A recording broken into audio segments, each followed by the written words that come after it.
Boa noite, que a graça e a paz do Senhor Jesus Cristo seja com cada um de vós, amém? Estamos, graças a Deus, reunidos mais uma noite aqui na casa do Senhor.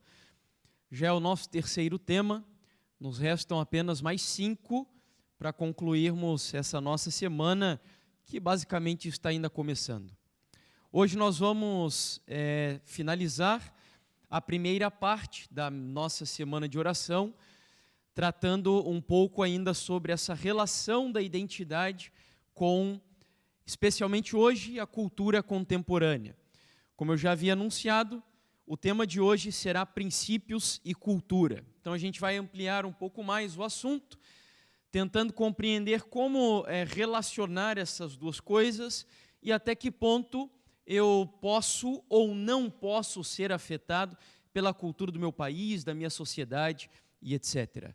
A partir de amanhã, nós vamos mudar um pouco já, não assim a finalidade da semana, mas nós vamos entrar em uma outra área da identidade cristã. Nós começamos falando sobre a identidade na nossa vida particular e a partir de amanhã nós vamos começar a tratar sobre o tema da identidade, especialmente na área da família. Esse era o nosso tema de amanhã. Portanto, eu quero assim de antemão convidá-los a fazerem um esforço ainda maior do que o que fizeram hoje. E se eu pudesse dizer ainda, se houvesse um dia para você faltar, esse dia seria hoje. O dia de amanhã não dá. Portanto, façam um esforço especial. A gente brinca, mas realmente o tema é muito sério. De todas as áreas da identidade cristã, aquela instituição que eu acredito ser a mais atacada pelo diabo é a família. E por essa razão eu faço assim um apelo muito especial para você fazer esse esforço e vir às 8h30 amanhã para estudarmos o tema Salve Sua Família. Hoje tive o privilégio de passar junto com a minha esposa, aí uma parte da manhã e da tarde, com a Graça, a Miriam, e a mãe da Miriam também, que eu sou meio ruim para gravar assim nomes, mas ela também esteve conosco. Fomos conhecer a famosa feira aqui de Espinho e tive que segurar um pouco do meu bolso, porque a tentação para gastar é grande. Mas comprei um sapato, famoso sapato daqui, produzido por vocês portugueses, e vou utilizá-lo muito nas minhas trajetórias aí pelo meu país, e se Deus permitir, fora dele também. Então é isso. Nós vamos dar início à mensagem dessa noite, estudando o nosso assunto, e eu quero convidar vocês, assim como de costume, antes de abrirmos a palavra do Senhor, vamos ficar de pé e vamos, mais uma vez, falarmos com o nosso Deus. Querido Pai e Deus bondoso, nós te louvamos porque mais um dia chegou ao fim, agradecemos ao Senhor porque nesse dia o Senhor nos abrigou, o Senhor nos alimentou, o Senhor nos deu saúde para trabalhar, o Senhor nos vestiu. Tudo isso, Pai, parece ser coisas assim que acontecem quase que com naturalidade da nossa vida, mas às vezes nós nos esquecemos que na realidade todas essas coisas são dádivas e bênçãos do Senhor sobre a vida de cada um de nós. E nós agradecemos, e agradecemos de forma muito especial por terminar esse dia aqui na Tua santa casa de oração. Nós estamos aqui com um propósito, Pai. E o nosso propósito é, mais uma vez, abrirmos o Teu livro santo, a Tua palavra, e deixarmos que o Senhor, através dela, fale conosco, suprindo as nossas necessidades físicas, mentais e espirituais. E eu reconheço, Pai, mais uma vez diante da igreja e diante do céu, que como um pecador, eu não tenho a capacidade de discorrer sobre os assuntos desse livro, de tal forma que a tua igreja saia daqui alimentada. Sou um miserável, que careço, assim como a tua igreja, da tua graça, do teu poder, da tua misericórdia. E aqui eu me coloco diante da congregação, apenas como um instrumento nas mãos do meu Senhor e Salvador Jesus Cristo.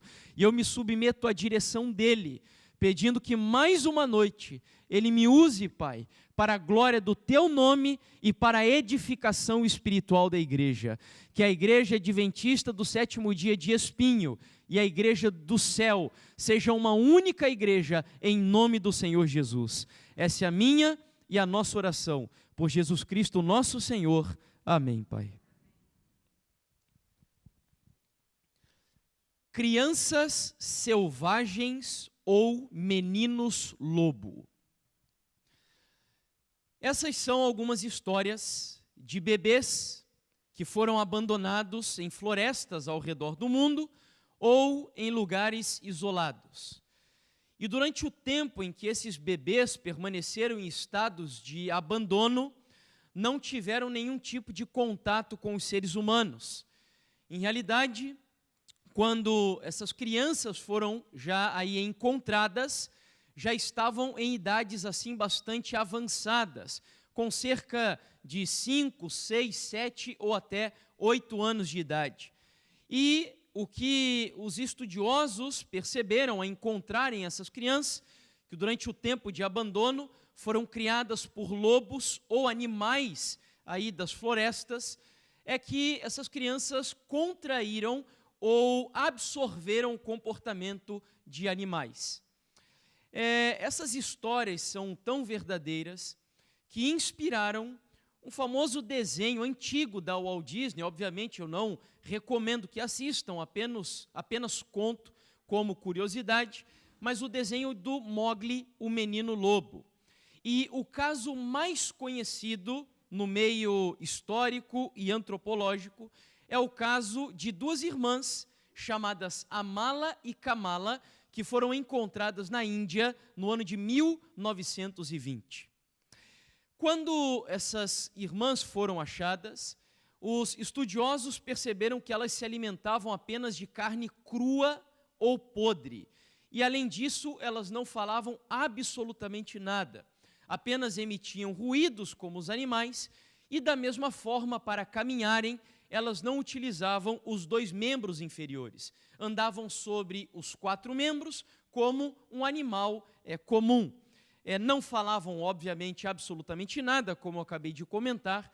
E, além disso, para fazerem trajetos um pouquinho mais curtos, elas utilizavam os cotovelos. E quando queriam pedir alguma coisa, apenas emitiam ruídos. E não apresentavam nenhum tipo de afetividade como um ser humano comum. Na realidade, a Amala, que se eu não me engano era a irmã mais velha, chorou apenas uma única vez quando a sua irmãzinha mais nova, a Kamala, faleceu. E claro que não duraram muito tempo. Quando elas foram encontradas, foram recolhidas e levadas para um local específico. Tentaram ali educá-las ou reeducá-las para um ambiente civilizacional, mas não foi possível por conta das condições de insalubridade que elas viveram durante os primeiros anos de vida, acabaram falecendo muito cedo. Tem pessoas que pensam que essas histórias são uma ficção, mas aí nós encontramos algumas fotos que são inclusive dessas duas irmãs, a Amala e a Kamala. Aí está a forma como elas dormiam, como os animais, assim, amontoados uns sobre os outros, e aí a forma como se alimentavam e também como emitiam ruídos para se comunicarem. Bom, essa história é apenas uma curiosidade para introduzir a mensagem dessa noite, cujo objetivo é levar-nos ao entendimento de que nós, seres humanos, somos profundamente afetados e influenciados pelo meio que vivemos. É claro que eu poderia concordar, se você está pensando no seguinte, que o grau de influência varia dependendo de uma série de fatores. Um deles, por exemplo, é a idade. Crianças, jovens, adolescentes são muito mais influenciados do que adultos. E idosos, como o próprio Senhor Jesus diz na sua palavra, que é mais fácil você dobrar o lenho verde do que o lenho seco. Mas é um fato indiscutível e hoje comprovado, inclusive cientificamente, que todos os seres humanos são profundamente, e dependendo dos casos, eu diria, perigosamente influenciados pelo meio que vivem. Para quem daqui é da área da psicologia, Existe uma área de estudos psicológicos que é o condicionamento clássico ou ainda o behaviorismo, que lida exatamente com esse fator. Eles entendem que os seres humanos respondem a estímulos externos. E marqueteiros e publicitários levam isso tão a sério que eles definem o consumo como a capacidade de fazer as pessoas comprarem o que elas não precisam com o dinheiro que não têm para se mostrar a pessoas que elas não conhecem aquilo que elas não são. Isso é o consumo. E para levar você a esse objetivo, eles vão criar estímulos, necessidades através do mercado publicitário. Ou seja, nós somos o produto da influência que recebemos através das circunstâncias da nossa vida. Aqueles, por exemplo, que se acreditam pessoas assim de personalidade forte, né? Sempre tem aquelas pessoas que dizem, não, mas eu sou uma pessoa de caráter, de personalidade, eu não me deixo influenciar. Na realidade, a formação da sua personalidade nada mais é do que a influência das 3 ou 4 pessoas com quem você teve mais contato ao longo da sua vida. Um filósofo do século XVII, que é o John Locke, desenvolveu uma teoria chamada de tábula rasa, onde ele chegou à conclusão de que os seres humanos são como uma página ou uma pedra em branco, e que nós somos afetados direta ou indiretamente por tudo aquilo com o que entramos em contato ao longo da nossa vida, através dos 5 sentidos, ok? Entendendo isso e a importância dessa questão, e entrando na área que nos interessa, que é a área espiritual, o nosso Deus, no livro de Deuteronômio, capítulo 18, verso 9, ele faz uma advertência muito importante para o seu povo. Deuteronômio, capítulo 18, versículo 9, o texto diz assim: quando entrares na terra que o Senhor teu Deus te der, não aprenderás a fazer conforme as abominações daqueles povos. Vamos entender então a passagem. Primeiro, o texto se aplicava para um grupo de ex-escravos. Deus estava se dirigindo a cerca de 2 milhões de escravos. E você sabe que escravo não tem liberdade de escolha. Escravos são criados privados daquela que é a maior virtude de um ser humano, que inclusive nos difere dos animais, que é o que nós chamamos de individualidade. Um escravo não tem individualidade. Um escravo ele não é criado aprendendo a fazer um uso correto e temperante do seu livre arbítrio. E, portanto, Deus chama 2 milhões de escravos para saírem da terra do Egito. E agora ele está conduzindo esses 2 milhões de escravos para a terra de Canaã. E na terra de Canaã haviam povos cujos costumes deles eram absurdamente diferentes dos princípios que Deus havia ensinado para o seu povo. O texto aqui, por exemplo, fala de abominações. E eu poderia muito bem substituir a palavra abominações desse texto por cultura. É como se Deus estivesse dizendo assim para o seu povo, quando entrares na terra que o Senhor teu Deus te der, não aprenderás a fazer conforme a cultura daqueles povos de Canaã. A pergunta é a seguinte: o que são as abominações que eles praticavam? Se você pega uma concordância bíblica e você vai até a palavra abominação, você vai descobrir que, aos olhos de Deus, a abominação, por exemplo, é uma pessoa fazer uso de vinho ou qualquer tipo de bebida alcoólica. Outra abominação que a Bíblia também considera como algo abominável é nós comermos animais imundos. Outro pecado abominável para Deus é a prática da homossexualidade. Eu volto a repetir, a prática da homossexualidade. O adultério também é algo abominável para Deus. E, finalmente, poderia citar muitos outros pecados aqui, a fornicação, que hoje já é uma palavra um pouquinho assim obsoleta para o nosso idioma, mas que nada mais é do que o sexo antes do casamento. A Bíblia considera alguns pecados como odiosos para Deus e outros pecados como abomináveis. E os pecados que Deus mais tem repugnância são aqueles que Ele chama de abominação. Portanto, quando Deus diz cuidado com os cananeus, porque eles têm uma série de práticas que aos meus olhos são abomináveis, ele estava dizendo o seguinte: olha, vocês agora, 2 milhões de ex-escravos, vão entrar em Canaã e vocês terão um choque cultural com os princípios que durante 40 anos eu estou ensinando para vocês. Tenham muito cuidado, porque lá para aquele povo, a prática da homossexualidade é normal. O adultério é algo que inclusive faz parte do culto cananeu. Eu não sei se você sabia, mas os registros históricos nos levam a concluir que os cananeus adoravam a Baal da seguinte maneira: eles acreditavam que a chuva era o sêmen do Deus Sol. Tanto que quando Elias ora pedindo para Deus fazer com que ficasse sem chover durante 3 anos e meio, é porque o povo de Deus estava cultuando a Baal de tal maneira que eles pensavam que a chuva era o sêmen de Baal derramado sobre o planeta Terra. E para fazerem, na visão deles, com que Baal derramasse o seu sêmen sobre o solo terrestre, os cananeus acreditavam que quanto mais sexo praticassem, mais era instigado o deus Baal. Portanto, o que eles faziam? Eles iam, você já deve ter lido na Bíblia, para lugares que a Bíblia chama de lugares altos. Já viu esses lugares na Bíblia? Já leu? Já ouviu falar dos postes ídolos? Ok? Sabe o que eram os postes ídolos? Era símbolo do órgão fálico masculino, ou seja, da genitália masculina. Então eles iam para esses lugares altos para praticarem o culto das prostituições. E ali eles era um culto, bom, enfim, o próprio nome já sugere o que acontecia ali.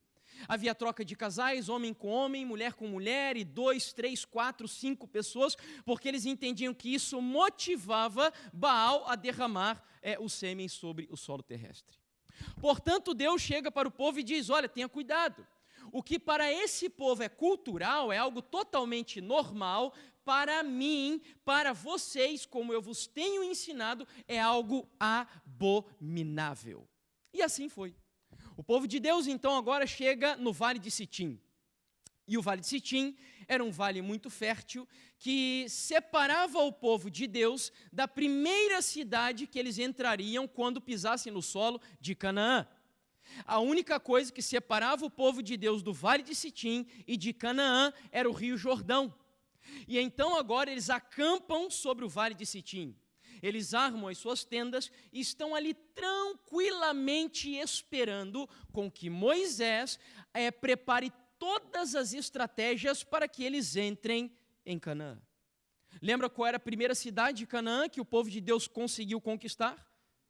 Jericó, exatamente. Então presta atenção, depois de caminhar 40 anos no deserto, o único obstáculo agora entre o cumprimento final da promessa de Deus para aquele povo era um rio. E para um Deus que abriu o Mar Vermelho, abriu o Rio Jordão, era algo muito simples. Então agora o objetivo deles era vigiarem. Mas será que eles vigiaram? Bom, vamos então recorrer àquela que eu chamo de microscópio de Deus, Ellen White, que vai nos ampliar o que aconteceu ali no Vale de Sitim. Ela diz assim, Patriarcas e Profetas, capítulo 41, se você não tiver ainda assim uma leitura escolhida para esta noite e amanhã de manhã, fica a sugestão, leia esse capítulo inteiro em meditação e oração. Diz assim o texto: mas por entre aquele atrativo ambiente, encontraram um mal mais cruel do que poderosos exércitos de homens armados e animais ferozes do deserto. Aquele território, tão rico em vantagens naturais, tinha sido contaminado por seus habitantes. No culto público de Baal, a principal divindade, levavam-se constantemente a efeito as cenas mais degradantes e iníquas. De todos os lados havia lugares que eram notados pela idolatria e licenciosidade, oferecendo seus próprios nomes à sugestão da vileza e corrupção do povo. E ela conclui dizendo: tal ambiente exercia uma influência corruptora sobre os israelitas. Suas mentes se tornaram familiares com os vis pensamentos constantemente sugeridos. Sua vida de comodidade e inação produzia os seus efeitos desmoralizadores. E ali está a grande estratégia de Satanás. E quase como? Inconscientemente, sem perceber, sem se dar conta, com muita sutileza, estavam a afastar-se de Deus e chegando a uma condição em que seriam fáceis presas da tentação. Ou seja, o diabo agora começou a usar as circunstâncias do ambiente, a cultura de Canaã, para impedir com que o povo de Deus entrasse na terra prometida. Tolo é aquele que pensa que o diabo, quando vê que o povo está a poucos passos de entrar em Canaã, que ele ficaria tranquilo. Não, o diabo nunca desiste enquanto ele ainda tem oportunidade de tirar você agora, não da Canaã terrestre, mas da Canaã celestial. E esse é o meu objetivo com o estudo aqui dessa noite. Portanto, o diabo vê que o povo estava pertinho de entrar em Canaã, e a última estratégia dele foi uma guerra cultural, ou seja, eu vou usar a cultura dos cananeus para corromper, prostituir e levar o povo de Deus à apostasia.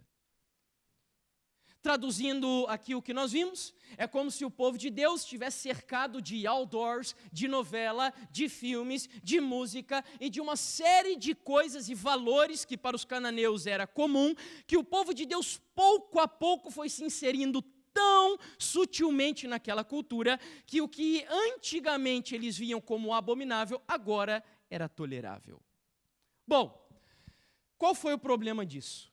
No livro de Números, capítulo 25, abra lá a sua Bíblia, vejamos o que aconteceu. Números, capítulo 25, versos 1 até o 3.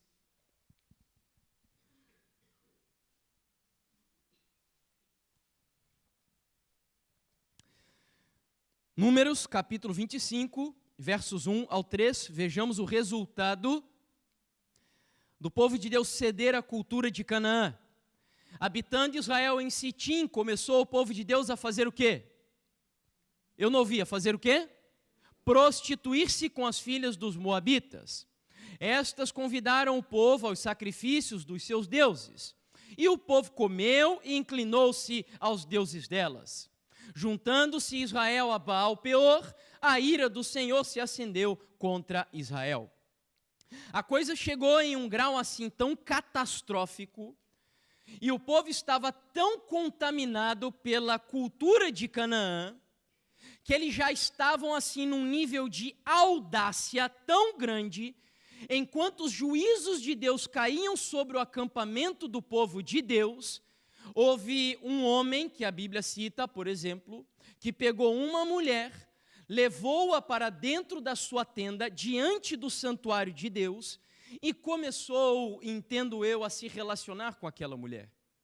Até que então o homem de Deus, cheio de zelo do Espírito Santo, entendendo que os princípios são mais importantes do que a cultura, pega uma lança, vai até a tenda onde esse casal estava praticando essa relação promíscua e enterra a lança nesse casal.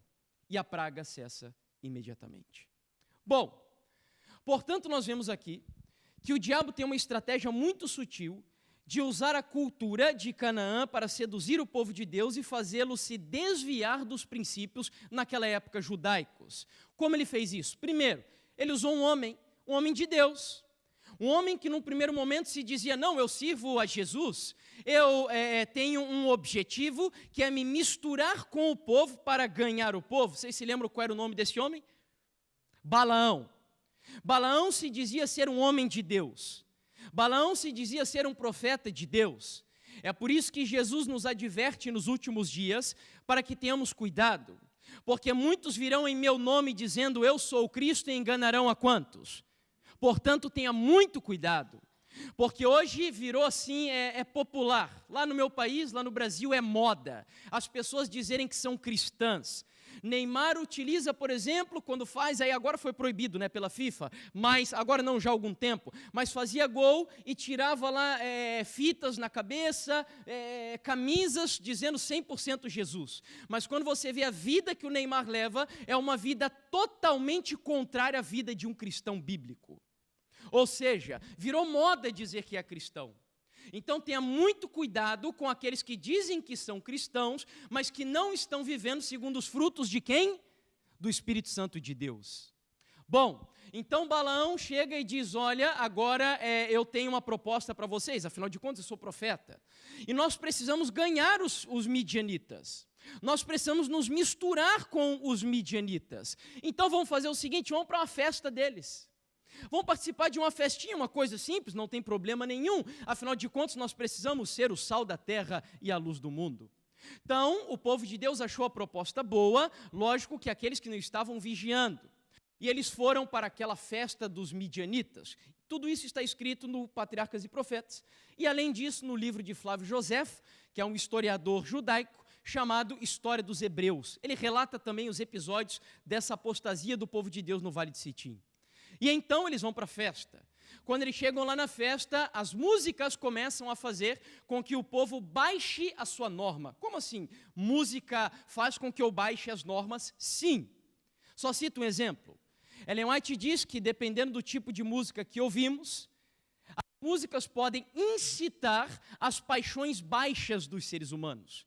Basta você ver como o funk, por exemplo, ele é tocado e como ele incita e motiva a erotização das pessoas.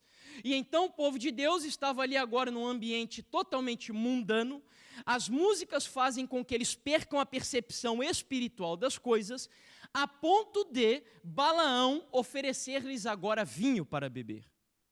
E então o povo de Deus começa a tomar vinho, e tomam tanto vinho que chegaram a ficar bêbados, embriagados. Quando eles estavam embriagados, fizeram a mesma coisa que os dois filhos de Arão fizeram, Nadab e Abiú. Perderam a noção do santo e do profano. E como eles perderam? Quando eles já estavam bêbados, Balaão chegou agora e disse assim para eles, olha, eu tenho aqui mulheres belíssimas para vocês. As midianitas, olha, elas não têm os mesmos princípios, mas se relacione com elas, não tem problema nenhum. E o povo de Deus caiu na sedução das mulheres. E quando eles estavam já totalmente envolvidos pelo seu sentimentalismo com as mulheres midianitas, no final, o diabo propôs o que ele queria desde o princípio. Preste atenção, o objetivo do diabo não é fazer você beber bebida alcoólica. O objetivo de Satanás não é fazer você mentir ou comer coisas que não são assim exatamente orientadas por Deus. O objetivo de Satanás, eu ainda diria, não é nem mesmo fazer você praticar uma relação sexual promíscua. O verdadeiro objetivo de Satanás, sabe qual é? Fazer você adorar a ele. E então, depois de passar por todos esses estágios sutis, as mulheres midianitas chegam para o povo de Deus e dizem assim, nós queremos agora que vocês ofereçam sacrifícios para os nossos ídolos. E o que o povo fez? Ofereceu. A gente vai voltar um pouquinho mais nisso quando eu falar sobre Armagedon. Mas então, a grande estratégia do inimigo é usar a cultura para seduzir o povo de Deus. E aqui então eu quero gastar um pouquinho de tempo definindo o que significa princípio e o que significa cultura, para nós entendermos as diferenças e as relações que há entre uma coisa e outra. Em primeiro lugar, princípio. Eu encontrei essa definição na Revista Adventista de março, lá no Brasil, do ano de 2015. O doutor Paulo Cândido, que é pastor adventista, mas também sociólogo, definiu o princípio da seguinte maneira. São as revelações de Deus a todas as pessoas e transcende tempo e espaço, história e geografia, ou seja, princípios bíblicos são aplicáveis a todas as pessoas, em qualquer tempo histórico e em todos os lugares. Quem entendeu isso daí, diga amém. Olha o que ele está dizendo. O princípio que é, em primeiro lugar, estabelecido por que livro mesmo? Pela Bíblia. Para um cristão, os princípios da nossa vida são estabelecidos pela Bíblia. Para um adventista do sétimo dia, além da Bíblia estabelecer os princípios da nossa vida, nós temos outros livros e manuais que nos ajudam a entender os nossos princípios de forma mais ampla. Que livros são esses? Os livros de quem? De Ellen White. E em terceiro lugar, ou seja, primeiro a Bíblia. Em segundo lugar, Ellen White, ela é normativa, sim, para quem acha isso um absurdo, o que Ellen White escreveu é norma para a igreja adventista. Não é apenas conselho, é norma dada por Deus. E então, Bíblia, Ellen White, e por fim, nós temos um terceiro livro. Deus é tão bom conosco que nos ajuda assim, de forma tão minuciosa, a estabelecer os princípios da nossa vida. Além da Bíblia e além dos livros de Ellen White, que outro livro também serve para estabelecer as normas ortodoxas, litúrgicas e o comportamento de um adventista? Que livro? O Manual da Igreja.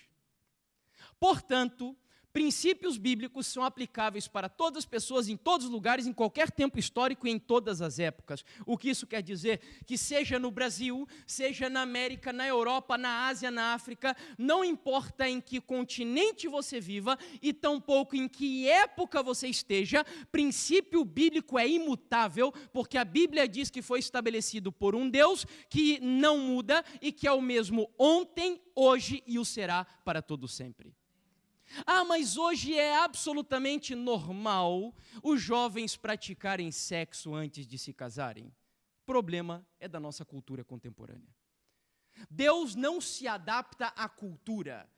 Quando um cristão se converte, é o cristão que tem que se adaptar ao estilo de vida do reino dos céus. Por isso que a Bíblia diz, no livro de João, capítulo 1, versículo 12, que se tornar um filho de Deus é algo muito mais do que apenas algo intelectual. A Bíblia diz assim: a todos quantos o receberam, receberam a quem? A Jesus, deu-lhes o poder de serem feitos filhos de Deus, amém? Poder para quê? Para abrir mão da cultura e em nome de Jesus viver segundo os princípios da palavra de Deus. Entendeu? Portanto, princípios são normas, são regras, são comportamentos que Deus estabelece na sua palavra e que vão orientar a vida de um cristão de verdade, não um cristão esquizofrênico como que vimos ontem. Eu poderia aqui citar, por exemplo, casos como, vamos aqui para a área da alimentação. Vou colocar como um exemplo aqui para a gente entender a diferença de princípio e cultura. Lá no Brasil, nós temos o costume de comer arroz com feijão, é um hábito do brasileiro, faz parte quase que da nossa dieta diária. Pergunto, há algum problema em comer arroz com feijão? É pecado comer arroz com feijão? Não, não tem problema nenhum. Eu já vi que aqui vocês têm o hábito de comer pão, azeitonas, e eu acho que é isso, né? Azeite também se usa bastante, que eu vi nas entradas, uma sopinha na entrada também. Algum problema em comer pão e azeitona? É pecado? Não, não tem problema nenhum. Mas suponhamos que você agora vai em uma missão pregar o evangelho na China. E agora você, como um adventista do sétimo dia, começa a orientar o chinês como um cristão convertido segundo os princípios bíblicos deve viver. E aí chega o estudo bíblico da dieta, o estudo dietético. E você sabe que na China, não sei se são todos, mas muitos deles, respirou e andou, tirando os seres humanos, eles comem, é normal. Eles usam até carne de cachorro lá e vários animais imundos. Faz parte da cultura deles. Porém, para um chinês convertido e regenerado no reino dos céus, ainda que seja cultural comer animais imundos, um chinês que se torne um cristão, ele abre mão da cultura porque o que passa a mandar na vida dele são os princípios do reino de Deus. Vocês entenderam? Na Bíblia, por exemplo, tem princípios sobre vestuário, sim ou não? Ah, mas é muito quente o lugar que eu vivo, e aí por ser muito quente eu posso abrir mão dos princípios? É claro que não. Lógico que Deus tem bom senso, obviamente, mas o bom senso nunca deve ser usado como uma desculpa para transgredir os princípios da modéstia, pudor e decência. Princípios. São normas que Deus estabelece na sua palavra. E ai daquele que abre mão dos princípios usando como desculpa a cultura. Por que eu estou entrando nesse assunto? Porque hoje fala-se muito de relativismo cultural. Multiculturalismo. Eu já vi pessoas em congresso de jovens, chegando para jovens, e agora eu vou entrar num problema aqui, mas enfim, eu espero que você entenda mais uma vez que é o Espírito Santo quem fala e não eu. Bom, eu já vi pessoas do nosso meio em congresso de jovens dizendo assim: olha, eu fui criado por uma família adventista, e criado numa família assim, Eu cresci em um lar extremamente estreito, com a mente fechada, e quando eu saí do Brasil, eu aprendi assim a entender um pouco melhor a questão cultural. E de fato é muito bom, eu estou aprendendo muito com vocês aqui. Porém, nós temos que ter cuidado. Esse palestrante disse o seguinte, e eu vi que aqui no Brasil, ele falando para os jovens brasileiros, por exemplo, é pecado beber café. Mas lá nos Estados Unidos, tem alguns professores da Andrews que entram para dar aulas bebendo café. Ou seja, o que ele quis dizer com isso? Que café é uma questão cultural. Pergunto, para um adventista do sétimo dia, beber café é uma questão cultural? Quem aqui não leu ainda, eu recomendo que leia, porque de todos os artigos de alimentação, aquele que Ellen White, orientada por Deus, claramente diz que é pecado, nem da carne ela chega a dizer, embora nós temos muitas orientações para a gente viver uma dieta vegetariana, mas nem da carne ela é clara. Agora, sobre o café, ela claramente diz assim, beber café é pecado. E para você ter ideia, ela coloca o café na mesma categoria, sabe do quê? Do fumo. Foi o primeiro artigo de alimentação que Deus ordenou que os adventistas deveriam excluir da sua dieta. Portanto, princípios. E o problema, por mais que isso tudo pareça ser muito pequeno, é que quando eu abro mão dos princípios da minha vida, eu vou cada vez mais cedendo e cedendo para coisas maiores. É a sutileza de Satanás. Bom, cultura. Entendemos um pouquinho dos princípios, vamos então agora à cultura. E a cultura, a palavra foi definida por Edward Taylor no século, se eu não me engano, 19. A verdade é que a palavra cultura tem muitas definições. Eu vou apenas apresentar uma aqui para vocês. Ele definiu assim, um conjunto complexo que inclui os conhecimentos, as crenças, a arte, a lei, a moral, os costumes e todas as outras capacidades e hábitos adquiridos pelo homem enquanto membro de uma o quê? Sociedade. Qual é a grande diferença, segundo esse texto, entre um princípio e entre a cultura? Alguém captou? Porque assim, eu vou ajudar você. Os princípios definem as minhas crenças, sim ou não? Sim. Os princípios definem o meu gosto para a arte, sim ou não? Ok? Define também a lei e a moral para a minha vida, sim ou não? Então, princípio e cultura é muito parecido. A grande diferença entre um princípio e entre a cultura é que, enquanto o princípio vale para todos a cultura ela é o quê? Ela é local, ela é regional, ela depende de uma localização específica. Portanto, se o princípio vale para todos os lugares, que está acima do quê? O princípio ou a cultura? Quem vale em primeiro lugar? O princípio, obviamente. Para nós entendermos isso de forma bem clara, eu vou parafrasear uma frase muito conhecida de vocês, que está em Atos capítulo 5, verso 29. O apóstolo Pedro, na sinagoga judaica, chegou certa vez e disse assim, antes importa obedecer a Deus do que a quem? Do que aos homens, não é? Então, parafraseando, o texto é como se estivesse da seguinte maneira, antes importa obedecer aos princípios do que a... Vamos repetir? Você fala só o final. Antes importa obedecer os princípios do que a... Amém? Essa deve ser a regra da vida de um cristão. Eu gosto muito da frase do Dr. Rodrigo Silva. Certa vez ele estava pregando um sermão sobre Laodiceia e ele, em um momento da mensagem, citou uma frase que eu copiei e eu uso em alguns dos meus sermões. E a frase diz assim, o meu problema não é ter equilíbrio. O meu problema é com essa frase errada de ter equilíbrio em tudo. Há determinados setores da vida em que você não deve ter equilíbrio. Você deve ser o quê? Radical, porque tem coisas da cultura do século XXI e da pós-modernidade que não podem ser relacionadas com os princípios cristãos. Portanto, o que Deus vê nessa cultura que é abominável, eu devo sim radicalmente eliminar da minha vida, em nome do Senhor Jesus. Entendemos essa parte? Bom, qual foi a estratégia de Satanás? Ele usou a cultura para tirar o povo de Deus de Canaã.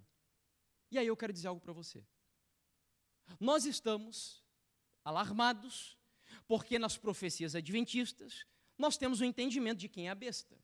E durante muito tempo e muitos anos, estamos aguardando a questão do decreto dominical. Muito bem, mas eu quero dizer algo para você. O grande inimigo da igreja adventista hoje, volto a repetir, hoje ainda não é a igreja papal. Ainda não é a igreja papal. O grande inimigo dos cristãos adventistas hoje, que o diabo está usando sutilmente, sorrateiramente para tirar você da Canaã celestial, é a cultura do século 21. Que no livro de Apocalipse é representado por uma outra besta, e que eu não tenho tempo aqui para falar sobre ela, para provar isso que eu vou dizer para vocês, mas que em Apocalipse 11, a cultura contemporânea do século 21, que está neutralizando a influência da igreja, é representada pela besta que sobe da onde? Alguém sabe? Do abismo, que tem origem na Revolução Francesa. Bom, quem quiser depois estudar um pouquinho sobre isso, na internet, inclusive, existem alguns estudos, eu acho que até do pastor Paulo Cordeiro aqui, e outros aqui, de Portugal mesmo, já gravaram conteúdos dessa linha. Mas, enfim, essa é a grande besta que o diabo está usando hoje para neutralizar a nossa fé. E agora eu quero que a gente traga tudo isso, portanto, será que o exemplo do Vale de Sitim tem alguma coisa a ver conosco? E se tem. Olha o que diz o apóstolo Paulo em 1 Coríntios, capítulo 10, versículo 11. Ele diz assim: estas coisas, ou seja, no contexto está falando do Vale de Sitim, estas coisas lhes sobrevieram como exemplos e foram escritas para advertência nossa, de nós outros, sobre quem os fins dos séculos têm chegado. E agora, eu só posso seguir esse estudo se você der uma resposta para mim. Quantos aqui acreditam, de todo o seu coração, que muito em breve nós veremos Jesus Cristo voltando nas nuvens dos céus, em poder e grande glória? Eu quero ouvir um amém. Amém. Amém. Então agora dá para a gente seguir. Porque o texto diz que esse estudo do Vale de Sitim só tem valia ou utilidade para o povo que viveria em que época? No fim dos séculos. Portanto, se nós cremos que vivemos no fim dos séculos, o que estudamos sobre o Vale de Sitim deve ser uma advertência para nós. Então, o microscópio de Deus, Ellen White, seguindo a mesma linha do apóstolo Paulo, porque foi o mesmo Espírito Santo que inspirou os dois, ela diz assim: aproximando-nos do final do tempo, ao achar-se o povo de Deus nas fronteiras da Canaã celestial, Satanás fará o quê? Redobrará, como fez antigamente, os seus esforços para os impedir de entrar na boa terra. Que em nome de Jesus o diabo seja repreendido e que ele não tenha autoridade sobre a vida de cada um de nós aqui nessa noite. Porque o texto é assustador. O texto diz que hoje ele não vem apenas fazer o que ele fez no Vale de Sitim. Ele vem com força dobrada. Mas eu tenho uma boa notícia para você. Nós vivemos sob a jurisdição de um Deus que conhece o fim desde o princípio. Tem um livro de Mao Tse-tung, um filósofo chinês. O livro se chama Arte da Guerra.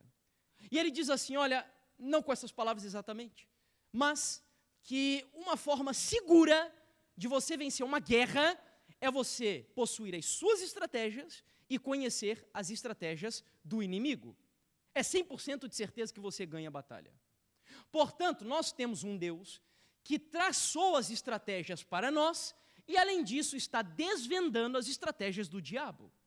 Portanto, sabendo que o diabo vem com força dobrada, Deus, o nosso Pai amoroso, prometeu que para a batalha final entre Cristo e Satanás, entre a igreja e o diabo, ele enviará o Espírito Santo em porção quê? Amém? Deus seja louvado. Como se chama isso mesmo na teologia adventista? Chuva o quê? Chuva serôdia. Portanto, queridos, o diabo já está derrotado. Por mais que ele venha com força dobrada, ele já é um derrotado, porque a Bíblia diz que onde abundou o pecado, superabundou a graça de Deus. Mas o texto é uma advertência. E a minha questão é, será que ele está obtendo espaço Será que ele está conquistando territórios e levando a igreja cristã a se desviar da rota para a Canaã celestial? Eu só trouxe alguns dados breves aqui para vocês, inclusive são dados da própria Europa, que hoje talvez seja o continente onde um dia o cristianismo já foi assim, o mais pujante da história cristã. A Europa hoje é o continente mais atacado pelo diabo. E aqui, por exemplo, na BBC, saiu uma notícia dizendo que 1/4 ou 25% dos cristãos que vivem na Inglaterra não acreditam mais na ressurreição de Jesus Cristo. São cristãos, mas não acreditam mais que Jesus ressuscitou. Fruto do quê? Do secularismo. Além disso, na Alemanha, 1/3 dos cristãos na Alemanha já não acredita mais no céu. Acreditam que a vida se resume ao aqui e agora. E cada vez mais os cristãos na Europa estão abrindo mão dos princípios da palavra de Deus. Isso que aqui são apenas crenças. É óbvio que isso vai afetar o estilo de vida. Os europeus hoje têm um grande desafio em nome de Jesus, e por isso que eu digo, nós precisamos desesperadamente de um reavivamento espiritual na nossa vida. A Europa necessita passar desesperadamente por um milagre de regeneração, porque o diabo está conquistando espaço aqui na Europa. Eu venho, por exemplo, de uma missão pregando em uma igreja na Inglaterra, e a gente sente lá que a coisa está assim em bancarrota. Há uma frieza, um formalismo, um ritualismo. É como se os membros fossem para a igreja no automático, e quando vão, porque a maioria dos jovens estão abandonando as fileiras do Senhor. Aqui, por exemplo, na sequência das notícias, nos é dito que em Londres, 423 novas mesquitas e 500 igrejas cristãs fechadas. E eu me pergunto, por que os muçulmanos estão crescendo e avançando no território europeu, enquanto nós cristãos estamos perdendo o território? Talvez seja pelo motivo que, se eu não me engano, o Dalai Lama disse certa vez, que o problema do cristianismo, sabe quem é? Os cristãos. Talvez seja por isso. E a última notícia que eu trago para vocês nos diz que o Islã influencia a Europa mais que o cristianismo, alerta especialista. Uma Europa que, por exemplo, alguns séculos atrás, eu não sei quantos já ouviram falar de John Knox, um reformador escocês, homem de Deus, valente, homem de oração, de fé e poderoso nas Escrituras. A rainha da Inglaterra, quando estava em guerra com a rainha da Escócia, chegou a dizer que ela tinha mais medo das orações de John Knox do que os canhões da rainha da Inglaterra, da rainha da Escócia. Só para você ter ideia como esses homens influenciaram a Europa de forma poderosa. Queridos, não subestimem, você hoje é um cristão e adventista por uma razão principal. Deus levantou você nessa geração para que você seja um agente de reforma na Europa em nome de Jesus. Acredite nisso. Deus escolheu você, e eu costumo dizer para imigrantes que estão aqui, quem veio do Brasil, quem veio de países lusos, países africanos, se você é um imigrante aqui, nós americanos e africanos temos especialmente uma dívida com o continente europeu. Sabe por quê? Porque a Europa já enviou homens de Deus e missionários para todos os lugares do mundo. Inclusive na América, nós somos afetados pelo cristianismo por causa dos europeus. Mas sabe o que o Senhor espera de você, imigrante, aqui agora? Deus não trouxe você aqui para dentro apenas para você trabalhar e ganhar dinheiro. Você que é imigrante aqui deve entender que você é um missionário dentro desse país. Você tem um objetivo a cumprir aqui dentro. Nós temos uma dívida com esse continente e, em nome de Jesus, eu acredito que Deus deseja usar você para mudar a história da igreja e do cristianismo aqui na Europa. Acredite nisso. Eu acredito que o Senhor Jesus está voltando.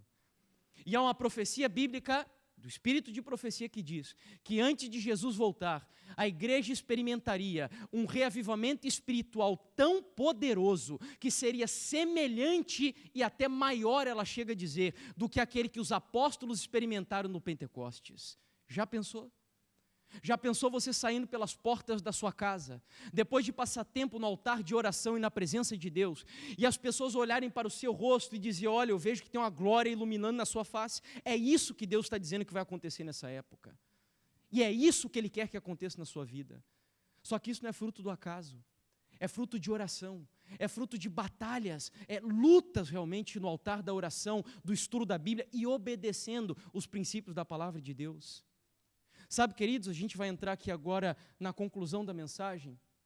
Muitos dos nossos pastores adventistas estão assim profundamente preocupados realmente com a nossa condição frente aos desafios da cultura contemporânea. E um dos pastores que é muito respeitado no mundo, e também especialmente para nós brasileiros, porque ele é brasileiro, e hoje é vice-diretor do patrimônio de Ellen White, lá nos Estados Unidos da América, o doutor Alberto Tim. No ano de 2001, esse pastor escreveu um artigo que eu costumo dizer de caráter profético. O título do artigo dizia assim: podemos ainda ser considerados o povo da Bíblia? Era uma pergunta. Você sabe que até um tempo atrás o adventista era conhecido como o povo do quê? O povo da Bíblia, o povo do livro. E a pergunta dele era essa: podemos ainda ser considerados o povo da Bíblia? E eu separei alguns parágrafos do artigo aqui para compartilhar com vocês. Ele diz assim: estudos sociológicos da religião têm demonstrado que os movimentos religiosos surgem normalmente com o propósito de reformar a cultura na qual existem. Mas no segundo século de sua existência, depois de falecerem os pioneiros e aqueles que os conheceram, esses mesmos movimentos tendem a perder a sua identidade e a ser reabsorvidos pela própria cultura que originalmente tensionaram reformar. A Igreja Adventista do Sétimo Dia se depara hoje com os desafios próprios do segundo século de sua existência. Mas somando-se a isso, ela vive também num mundo em que os apelos ecumênicos e tendências pluralistas estão impedindo grande número de denominações cristãs de falarem de suas diferenças doutrinárias.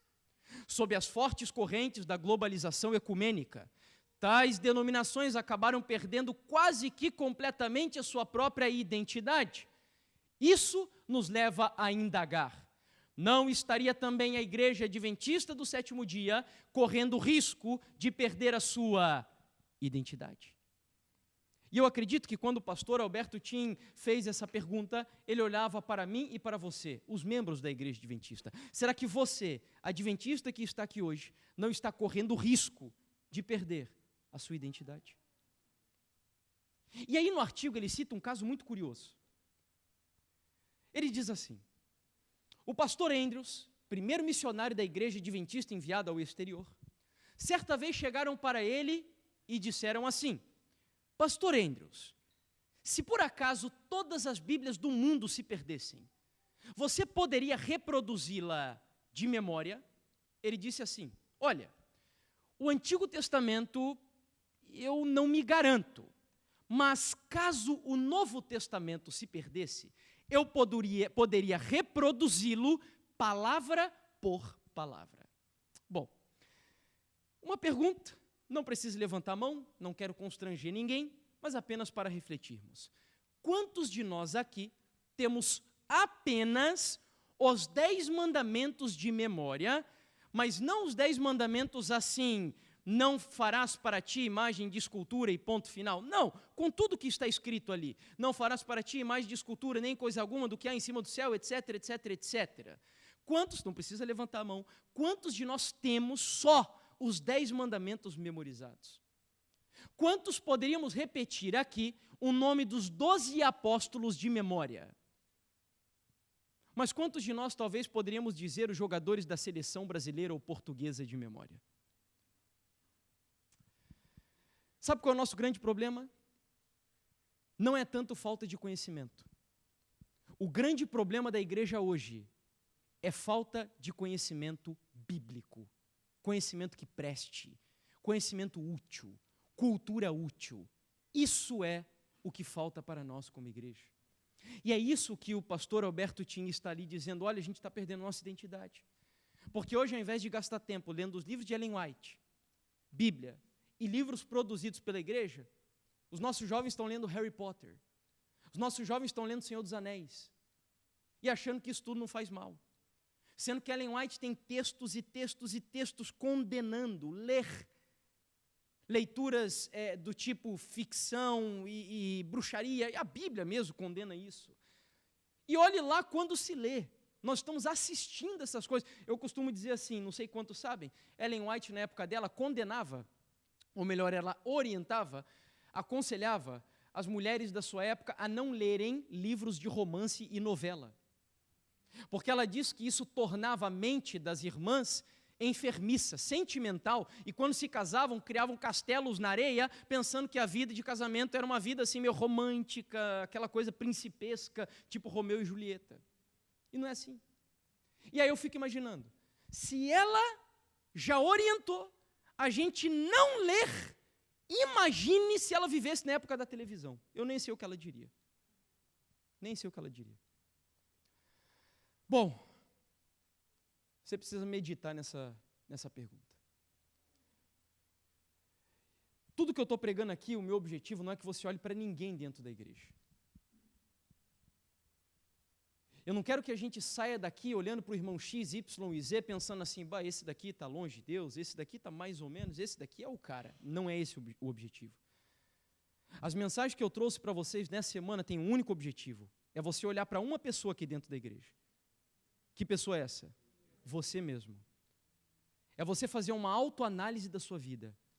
E a segunda pessoa para quem você vai olhar é aquela pessoa que foi crucificada no Calvário, porque ela deve ser o modelo e exemplo da sua trajetória rumo ao céu. Não se preocupe com o seu redor, se preocupe com o crescimento espiritual da sua vida. E tenha muito cuidado para não se tornar um crítico também. Muito cuidado. Porque a grande estratégia de Satanás hoje também tem sido assim, diz Ellen White, quando ele não consegue prender a pessoa no frio formalismo, ele empurra para o fogo do fanatismo. E o diabo está brincando dentro da igreja com esses dois extremos. Pessoas liberais e pessoas fanáticas, que agora olham para tudo que é lado e acusa e critica e etc. Deus não nos chamou para fazermos isso. Quando chegam pessoas para mim e dizem assim, irmão Jefferson, olha, eu vejo você pregando, as mensagens que você prega são as mesmas que eu prego, eu não sei como deixam você pregar e porque na minha igreja eu não tenho oportunidade de pregar, não me dão um púlpito para eu pregar, e eu já fico tremendo quando pessoas chegam para mim querendo pregar. Porque talvez uma das razões pelas quais Deus me dá a oportunidade de pregar o que eu prego é porque eu não quero pregar. Eu não faço questão nenhuma de pregar. Eu gosto de pregar. Mas eu preferiria muito mais estar assentado aí onde você está, aprendendo e ouvindo um sermão, porque eu gosto demais de aprender. O maior deleite da minha vida é assistir mensagens, documentários úteis e ler, que é a coisa que eu mais me agrado fazer, é ler. Então, se eu pudesse, eu faria isso. Mas quando você começa a reclamar, não, porque não me dá o púlpito, e aquilo outro, e fica bravo e começa a criticar, é um sinal que você precisa, fica bem quietinho. E espera que se um dia Deus quiser te usar pregando, por exemplo, Ele vai te dar a oportunidade.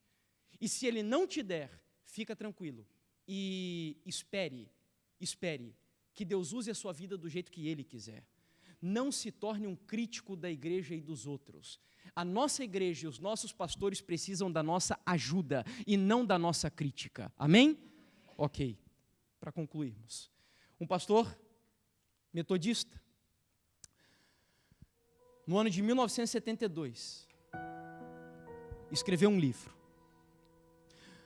O livro se chamava o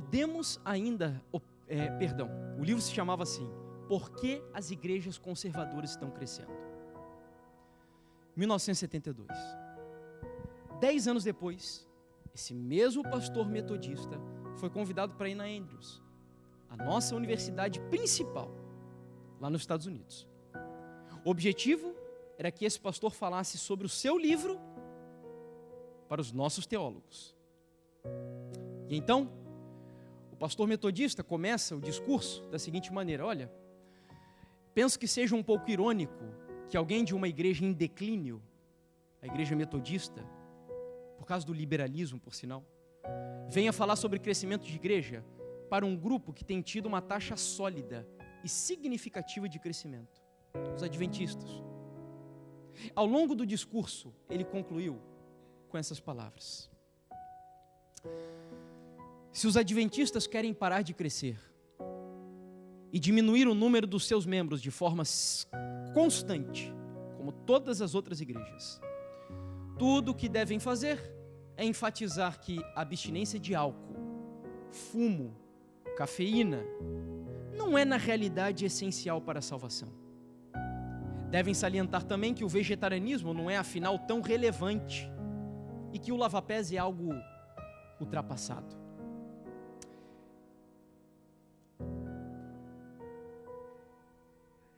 Devem reconhecer ainda que o dízimo, assim como outros fatores já mencionados, podem ser uma forma de justificação pelas obras. E quase não posso dizer isso, ou mencionar isso, diz ele, introduzir a ideia de que se pode observar tanto o domingo quanto o sábado. Sabe o que esse pastor, e me perdoe assim a transparência, sabe o que Deus levou esse pastor para dizer na nossa cara, na nossa faculdade principal? Você quer destruir a igreja adventista? Você quer neutralizar a igreja adventista? Você quer fazer ela parar de crescer? É simples. Abra mão da sua identidade. É isso que ele disse ali. Muito simples. Ah, mas então você quer dizer que a gente vai viver uma vida assim, tipo do claustro, monástica, exclusa da sociedade, uma vida completamente alheia ao que acontece ao nosso redor? Não. Não é esse o plano de Deus. Que nós vivamos assim, excluídos totalmente, sem contato com as pessoas, não. O plano de Deus é que você se misture, sim. O plano de Deus é que você tenha contato com as pessoas, sim. Mas o plano de Deus é que no contato com as pessoas, que você seja uma luz resplandecendo no meio das trevas que estão destruindo a vida dos seres humanos, e não ao contrário. O plano de Deus não é que você vá para as universidades, como os nossos jovens têm ido, e sejam influenciados pelas filosofias universitárias. Não. Você se lembra dos valdenses? Os valdenses eram preparados pelo menos 3 anos e meio em missão, junto com os pais. Os pais preparavam eles, aí mandavam eles em missão. Eles passavam cerca de 3 anos, diz Ellen White, ou 3 anos e meio, e aí depois disso iam para a faculdade. Quando chegavam lá, oh meus irmãos, a vida desses jovens valdenses, Deus usava de forma poderosa dentro das faculdades. Poderosa. E cadê os valdenses de hoje? A terra de John Wycliffe, terra de John Wesley, de Tyndale, de Jonathan Edwards, de John Stott e de tantos outros homens de Deus, hoje a Inglaterra é a terra de Richard Dawkins, o patrono dos ateus. Por que razão isso está acontecendo?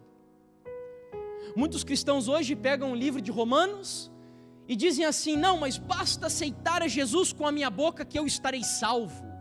É só eu dizer: Jesus, eu te amo, tu és tudo para mim e eu estarei no reino dos céus. Vamos entender esse texto dentro do contexto? Paulo escrevendo para os romanos, dizendo assim: se confessares a Jesus Cristo com a tua boca como teu Salvador e o aceitares no teu coração, tu estarás salvo. Preste atenção aqui agora. Como é seu nome, irmão, por favor? Daniel. Imagina o irmão Daniel vivendo no Império Romano. Chega um soldado da guarda pretoriana para o Daniel, encontra ele no meio dos calabouços ali, e chega para ele e diz assim: Daniel, você confessa a César como o único senhor da sua vida, Daniel? E aí Daniel olha para o soldado da guarda pretoriana e com seus lábios ele diz assim: não, o meu único senhor é Jesus Cristo. O que acontecia com Daniel no contexto do Império Romano?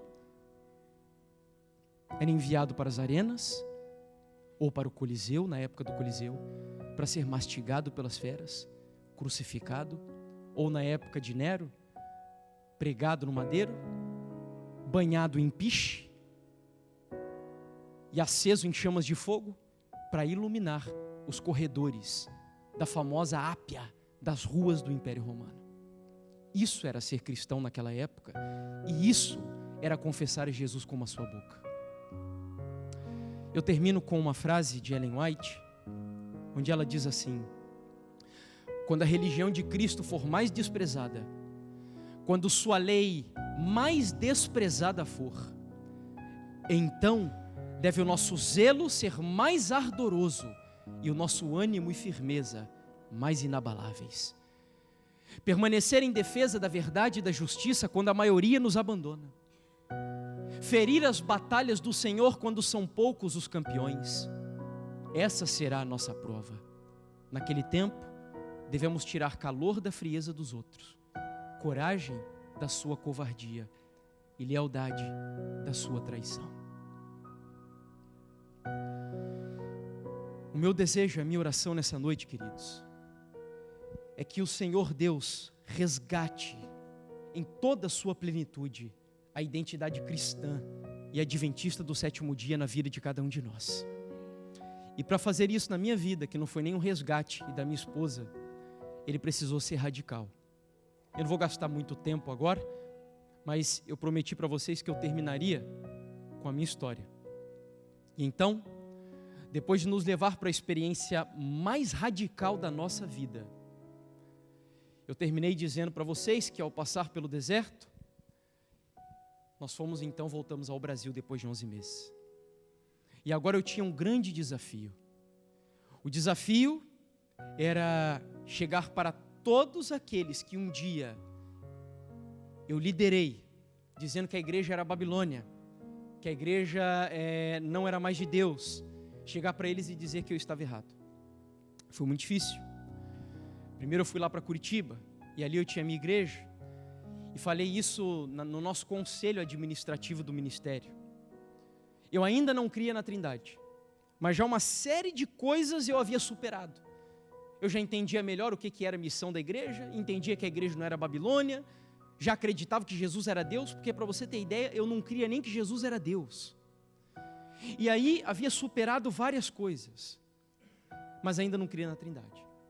Só que eu comecei a viajar pelo Brasil, isso durou um ano mais ou menos, visitando os grupos e dizendo assim: olha, está tudo errado. Durante 10 anos, nós temos pregado, e a mensagem que a gente está pregando não tem nada a ver com o plano de Deus para essa época. Isso não é verdade presente. E ali já aconteceu uma divisão. Eu ainda continuei liderando por algum tempo um grupo de pessoas. Já entendia que a igreja adventista era a igreja de Deus, mas ainda congregava separado. Até que depois de fazer uma campanha evangelística em Brasília, tinha um grupo de irmãos da igreja adventista assistindo, de anciãos de uma igreja lá. E ao terminar a campanha, um desses irmãos chegou até mim e disse assim: Jefferson, você não crê que a igreja é Babilônia? Você crê que a igreja é de Deus? Você já crê no batismo em nome do Pai, do Filho e do Espírito Santo, que eu também não cria? O que te impede agora então de você ser um adventista? Se batiza na igreja, vire um adventista. E ali foi o primeiro momento que eu senti o Espírito Santo falar comigo. Desde aquele dia, foram 3 meses que eu quase nem dormi à noite, irmãos. Porque agora eu comecei a estudar, levar a sério o assunto da Trindade. E não tem para onde correr. Os escritos de Ellen White e a Bíblia claramente demonstram que o Espírito Santo é uma pessoa e é Deus. Isso está claro. A desculpa mais forte que nós usávamos era que os escritos de Ellen White tinham sido adulterados pela igreja. E aí quando eu vi os manuscritos de Ellen White, a caligrafia dela ali, dizendo que o Espírito Santo era a terceira pessoa, os 3 poderes do céu e etc. Eu não tem como. E então para mim foi um golpe, porque agora eu estava diante da decisão mais difícil para a minha vida. Eu era como se fosse um pastor desse movimento, vivia dos dízimos, não sabia fazer outra coisa, porque eu falei para vocês que eu fui criado todo mimimi, pela minha mãe. E aí agora eu sabia que quando eu rompesse com o movimento, a minha questão era: como que eu vou sustentar a minha família, minha esposa, minha casa? O que eu vou fazer agora, Senhor? E foi muito difícil, irmãos. Eu estava agora diante de um dilema: a verdade ou o dinheiro? E eu tive que tomar uma decisão. Antes de comunicar para a minha igreja, foi meio doido isso, engraçado até. Eu fui meio escondido da igreja que eu liderava, lá para o interior do estado onde eu moro, porque um pastor adventista descobriu a nossa experiência, e ele fez contato comigo dizendo, cara, vem para cá junto com a tua esposa, eu quero que você passe um final de semana aqui na minha casa e eu vou te batizar, não quero que ninguém te batize mais, eu quero batizar você. E aí nós fomos para lá, eu fui escondido, nenhum membro da igreja que eu liderava sabia. E aí agora, nós passamos o final de semana, e aí no dia 15 de novembro de 2015, louvado seja Deus, a decisão mais importante da nossa vida foi tomada. Nós nos batizamos na igreja adventista do sétimo dia. Aí estão as fotos. E aí eu tinha que voltar e cumprir o desafio agora. E agora, o que eu vou fazer, Senhor? Eu preciso comunicar a minha igreja. E aí eu lembro até hoje, eu preparei um sermão, estava lá no púlpito da igreja, e o sermão era sobre fanatismo. E eu comecei contando para eles a história de Jim Jones, não sei quantos se lembram dessa história, do cara que colocou veneno no meio de uma cerimônia de Santa Ceia, e aí matou mais de 900 pessoas. Eu comecei contando essa história, e aí depois entrei no conceito bíblico e de Ellen White do que é ser um cristão fanático. E aí falei para eles, olha, durante 10 anos, nesse ministério, nós fomos um bando de fanático. E ali foi um racha. A maioria não aceitou. Alguns, graças a Deus, voltaram para a igreja, entre os quais estão meu sogro, minha sogra, meu cunhado, a esposa do meu cunhado e alguns membros da minha igreja. Hoje, graças a Deus, a nossa família está na igreja adventista. E aí eu tinha o maior desafio agora. Senhor, e agora? O que eu vou fazer? Eu tenho uma missão. O Senhor sabe que eu não vou pedir para pregar, até mesmo porque na minha região lá eu estava mais queimado do que fósforo. Não tinha como, imagina, os pastores me conheciam, alguns. Tinha uma irmã lá que, quando descobriu que eu estava congregando na igreja, e ela sabia que eu estava na igreja, ela já ligava para os pastores dizendo, ó, cuidado, eu conheço esse cara aí, ele é um lobo, ele vai tirar as ovelhas da tua igreja. E aí eu tive um baita de um problema, e comecei a visitar as igrejas, e eu pedia, Senhor, eu só preciso de uma coisa, eu preciso de um pastor que acredite na minha conversão e na minha esposa, e que abra as portas, se for da tua vontade. E aí eu conheci a minha igreja que, olha, meus irmãos, é minha igreja do coração, eu amo a minha igreja. E amo o meu ex-pastor, porque agora já foi trocado. Mas o meu pastor, ele virou um pai para mim. Ele foi na minha casa, eu contei toda a minha história para ele, fui totalmente transparente. E ele me abraçou. Me abraçou tanto que no primeiro ano, ele me deu o púlpito da sua igreja para eu fazer uma semana de oração na minha igreja. E ao terminar a semana de oração, ele fez uma oração por mim, que eu nunca me esqueci pelo meu ministério. E ele disse assim, Jefferson, enquanto eu for o pastor dessa igreja, os púlpitos dessa igreja também podem ser usados por você, e essas ovelhas são suas ovelhas também. E aquilo me emocionou demais, irmãos. Eu comecei a ver assim Deus operando, e comecei a receber alguns convites lá na região, e eu nem sei dizer para você como Deus começou a me sustentar. Eu estou sendo sincero, eu não sei, mas durante esses 3 anos de batismo da igreja, eu tenho vivido pela fé. São pessoas que Deus manda, que muitas vezes nem me conhecem, e que fazem contato através do canal, ou em algumas igrejas por onde eu passo, dizendo, irmão, eu quero apoiar o teu ministério. Alguns ajudam mensalmente, outros esporadicamente, e durante todos esses anos é assim que Deus tem me mantido, e a minha oração tem sido, Senhor, enquanto o Senhor quiser que eu desenvolva esse ministério, o meu pacto com o Senhor é o seguinte, me sustente. A partir do momento em que o Senhor não me sustentar, eu vou entender que eu tenho que pelo menos me dividir, trabalhar com alguma coisa e pregar os finais de semana. E durante esses 3 anos, queridos, eu passei por momentos assim, onde a fé balançou. Eu olhava para o céu e dizia assim, e agora? Tinha uma pessoa que me ajudava com um valor expressivo, e aí de repente ela parou. E eu falei, Senhor, e agora, o que eu faço? E é impressionante, porque sai um e Deus manda outro, e aí sai um que mandava mais, Deus manda 2, que daí compensa aquele que mandava. 3 anos assim, e eu só tenho louvado a Deus por isso. Eu não sei até quando, nunca imaginei que um dia, com 3 anos apenas de ministério, e a gente vai completar 4 anos de batismo no mês de novembro, nunca imaginei que um dia eu estaria aqui. Eu só agradeço a Deus, porque era um sonho que eu tinha de conhecer a Europa. Eu amo história, Deus tem me dado isso de presente. E eu falo para minha esposa por uma coisa, não é pela vaidade do meu coração, mas é porque quando a gente coloca a missão em primeiro lugar, Deus ele dá alguns mimos para você. E eu me sinto mimado por Deus. Agradeço muito, mais uma vez pelo convite do Rubem, pela oportunidade, o pastor Luiz que abriu as portas aqui da igreja. Eu estou muito feliz. É uma honra vir atrás dos púlpitos de uma igreja aqui na Europa, sabendo que esse continente é tão importante para a história do cristianismo. Que Deus nos ajude, queridos, a valorizar isso. Eu te espero. Nós vamos orar agora, vamos cantar um hino antes, mas eu espero você aqui amanhã. E eu queria sim novamente pedir para você, se você até agora ficou com medo de chamar alguém que não seja adventista, não tenha medo, pode chamar. Chame alguém até que não seja cristão para o tema de amanhã, não tem nenhum problema. Nós vamos falar sobre família. Chame, queridos, é um assunto fundamental para nós continuarmos crescendo ao longo dessa semana, tá certo? Fica esse como um apelo e um desafio, e venha preparado amanhã. Amanhã, no final, nós vamos fazer uma oração muito especial aqui. Uma oração pelos nossos queridos que estão afastados ou que nunca se curvaram diante desse Deus. E eu vou te contar amanhã. Hoje eu terminei a minha história. Amanhã eu vou contar para você uma história de um milagre com anjos que Deus fez para o meu cunhado se converter. É algo assim que quem não tem fé chega a duvidar. Não falte amanhã. É muito importante. Até mesmo porque nós vamos orar pelos nossos queridos. Portanto, vamos ficar de pé. Vamos cantar juntos e terminamos então com oração.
Oremos.